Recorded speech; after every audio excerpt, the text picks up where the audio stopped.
Professeur Hassida. Merci, Monsieur le Président. Moi, je vais essayer de convaincre que l'hypnose a une place dans la douleur chronique. Bien sûr, la douleur chronique, ce n'est pas une douleur aiguë. Alors, la douleur chronique, ce n'est pas une douleur aiguë qui se prolonge, mais c'est une véritable maladie. C'est-à-dire, on passe de la douleur symptôme à un douleur syndrome. Un douleur syndrome, et en plus de la souffrance au niveau du corps, il y a un retentissement psychologique très important chez le patient et un retentissement social et comportemental. Et à l'opposé, il y a l'hypnose, qui est considérée comme dernière définition. C'est un fonctionnement psychologique particulier, un autre fonctionnement psychologique par un tiers ou par la personne elle-même. Et le résultat le plus important, c'est une modification de perception. Donc on voit qu'il y a un problème, là, une solution dans la modification, pas l'annulation, mais la modification des suggestions. Et dans l'hypnose, il y a la fixation de l'attention vers un autre stimulus et bien sûr une réduction des champs de perception et une intériorisation chez la personne, c'est-à-dire la personne douloureuse, elle va plus s'intéresser uniquement à sa douleur, mais à sa douleur et à autre chose. Il y a un travail imaginaire très important. Et on sait que quand l'imagination est confrontée à la réalité, c'est toujours l'imagination qui l'emporte. Si on regarde de près la transe hypnotique ou l'hypnose, ce qui se passe, c'est que si on a la personne dans une veille ordinaire, elle a mal, elle est anxieuse, elle est même dépressive, alors grâce à l'hypnose, il y a une réduction de la sensorialité vers un point où il y a une dissociation. C'est-à-dire que la personne ne va plus s'intéresser au monde extérieur et se crée à ce moment-là ce qu'on appelle en hypnose, en transe hypnotique, la dissociation. C'est quoi la dissociation? C'est que entre, par exemple, le côté malade, le côté sain, entre une partie vigilante et une partie autre. Et ceci est utile dans la dissociation entre les perceptions douloureuses. Et à partir de ce moment, il y a une veille paradoxale. C'est-à-dire à ce moment-là que la perception de la personne va s'élargir et la personne à ce moment-là, elle est très suggestive. Donc on peut utiliser des suggestions antalgiques.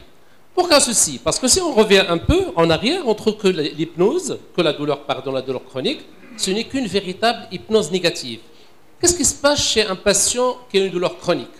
Au début, il est absorbé par sa douleur. Il focalise l'attention sur le côté malade ou le côté douloureux. C'est-à-dire que tous les champs de perception sont réduits à sa douleur. Et puis le patient douloureux est dissocié de nature. Il est dissocié entre le côté sain et le côté malade. Quelqu'un qui a une douleur ou la douleur neuropathique, eh bien ce côté ne fait plus pour lui, pour sa psychologie, partie de son corps. Et puis, par la suite, un patient douloureux, dans sa deuxième version, c'est qu'elle est perturbée par son image du corps. Elle est suggestive, mais c'est une suggestion négative. C'est qu'il y a un langage interne qui ne fait qu'une récurrence de douleur, surtout dans la douleur chronique. Alors, par contre, l'hypnose, elle est positive. Qu'est-ce qu'elle va apporter? Elle va apporter une dissociation, mais positive, entre une partie vigilante qui reste vigilante, mais une partie hors de portée sur laquelle on peut travailler. On peut travailler l'imagination.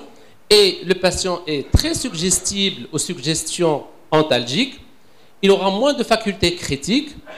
Et bien sûr, elle est très réceptive.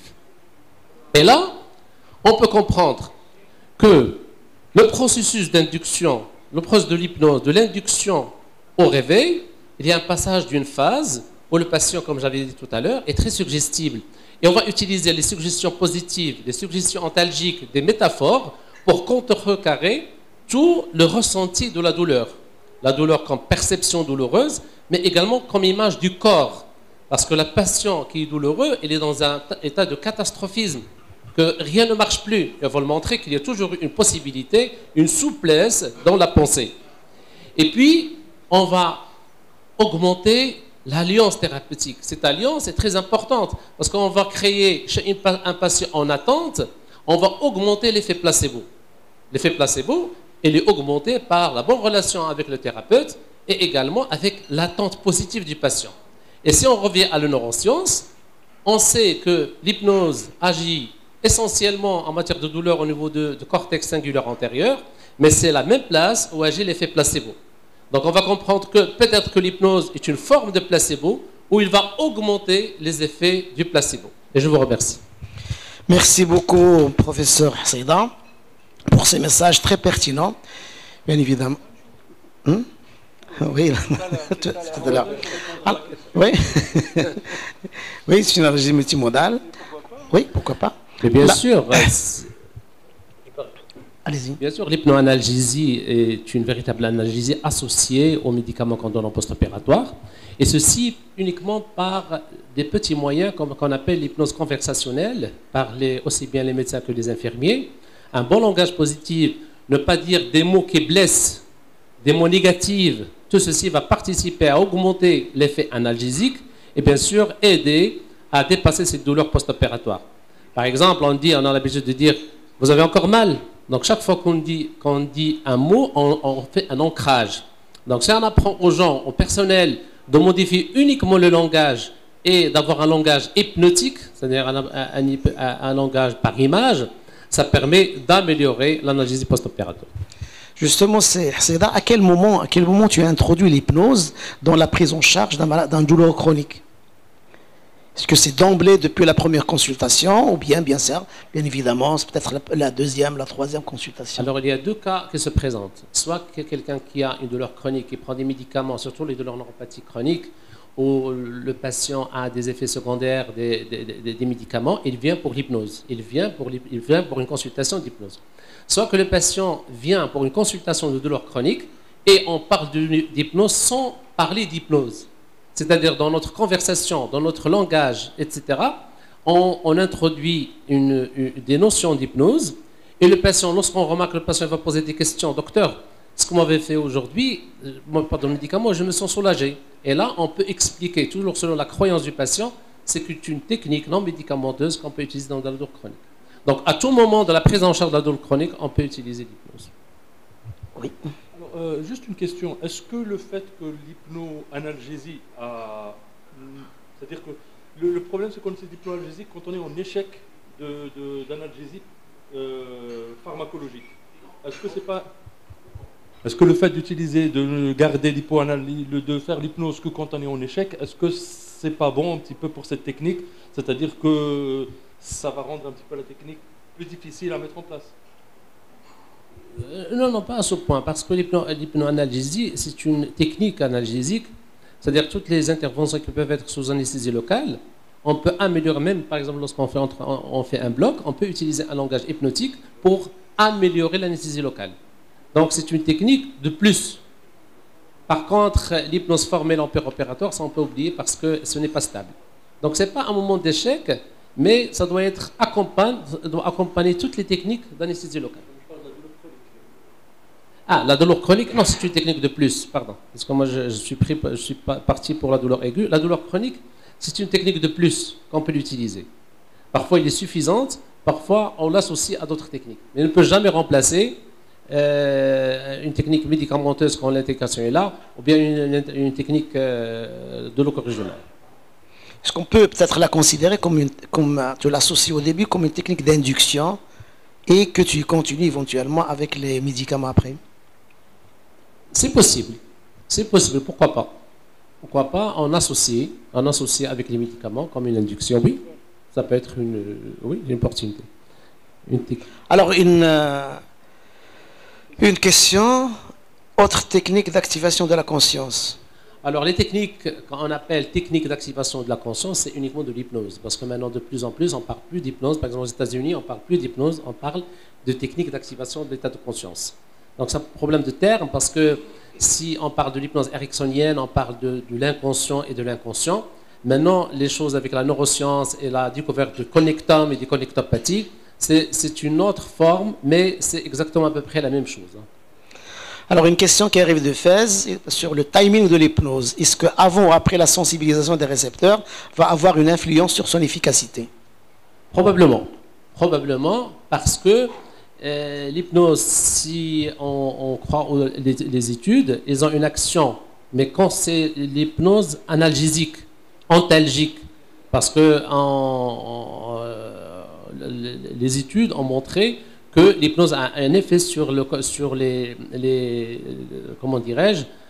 facteurs d'inhibition de la douleur. Donc les facteurs d'inhibition séidène, ascendant, etc. Donc probablement, c'est vrai. Dans la pratique, est-ce que, bon, dans la pratique de tous les jours que tu fais certainement, est-ce que bon, tu expliques au malade comme quoi il va avoir une séance d'hypnose, ou bien donc vous discutez directement avec le malade tout en l'induisant vers cette Exactement. technique? Oui, oui. Dans l'activité de toujours, ça dépend des patients. On reste toujours avec la croyance du patient. Si un patient qui n'a jamais entendu parler de l'hypnose, tu ne vas pas lui dire je vais te faire de l'hypnose, mais non. On discute et on reste en chemine dans l'hypnose. Il y a des gens qui savent. Donc, il ne faut jamais sortir de la croyance des patients.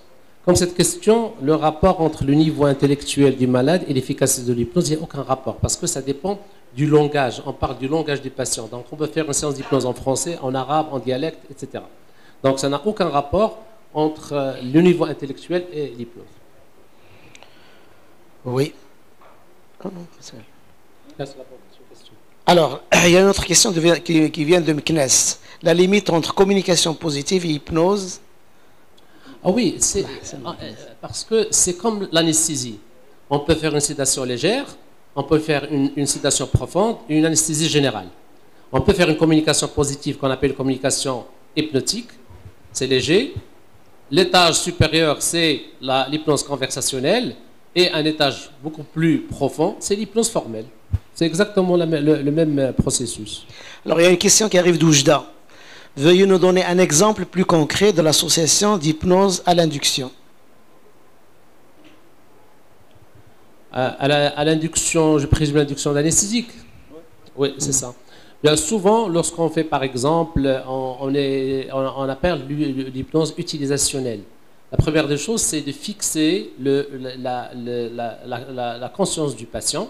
Et quand il est sur la table, on fixe quelque chose dans la salle. Donc, on fait une ratification de ce qui se passe. Il peut, par exemple, fixer l'attention sur le scope, sur son bruit cardiaque, sur une image. Donc, dans du bloc. Et après, on passe à un langage, à une communication, à une discussion qui fait l'absorption du patient. Et puis, on peut lui dire, par exemple, laissez votre corps sur la table et votre esprit ailleurs, comme une activité qu'on fait tous les jours. Par exemple, chez les femmes qui vont accoucher, on leur dit, alors, laissez une partie inférieure pour le gynécologue et la sage-femme, et vous et moi, on va faire un tour, ce que vous avez fait hier, ce que vous avez fait la semaine dernière, ce que vous allez faire avec votre bébé après. Donc, on crée une dissociation entre le corps et l'esprit. Et ça marche. Alors, il y a une question de Tanger, une excellente question sur la formation de l'hypnose au Maroc. Est-ce qu'il y a des formations de l'hypnose au Maroc? Bien sûr, il y a des formations. Il y a un DU à Rabat, un DU d'hypnose sur une année, 8 sessions. Et puis, il y a des petites formations à droite et à gauche, mais le seul DU qui existe, il est à Rabat. Très bien. Alors, comme la préemptive analgésia, est-ce qu'on peut faire de la préemptive hypno-analgésia? Ah oui, bien sûr, on peut faire de l'hypoanalgésie préventive lors de la consultation d'anesthésie. Lors de la consultation, c'est là où ça se passe. C'est le premier contact entre le médecin anesthésiste et le patient. C'est là où on peut faire avec une communication hypnotique, avec de l'hypnose. On peut induire dès la CPA, dès la consultation, une hypnose opératoire. C'est-à-dire on fait une prévisualisation. On va décrire tout ce qui se passe chez le patient au cours de l'opération. Et déjà, le patient est induit. Et au bloc induit, vous rappelez, et c'est fini. Alors, il y a une question qui arrive de France. Après l'hypnose, est-ce que la sophrologie pourrait avoir une place de la prise en charge de la douleur chronique? Alors, pour les gens qui savent, la sophrologie, c'est la petite fille de l'hypnose. La sophrologie, c'est de l'hypnose légère. Donc, on peut l'utiliser en psychologie, mais pour les douleurs chroniques, c'est essentiellement l'hypnose. Ça n'empêche qu'il y a des sophrologues qui travaillent sur la douleur chronique.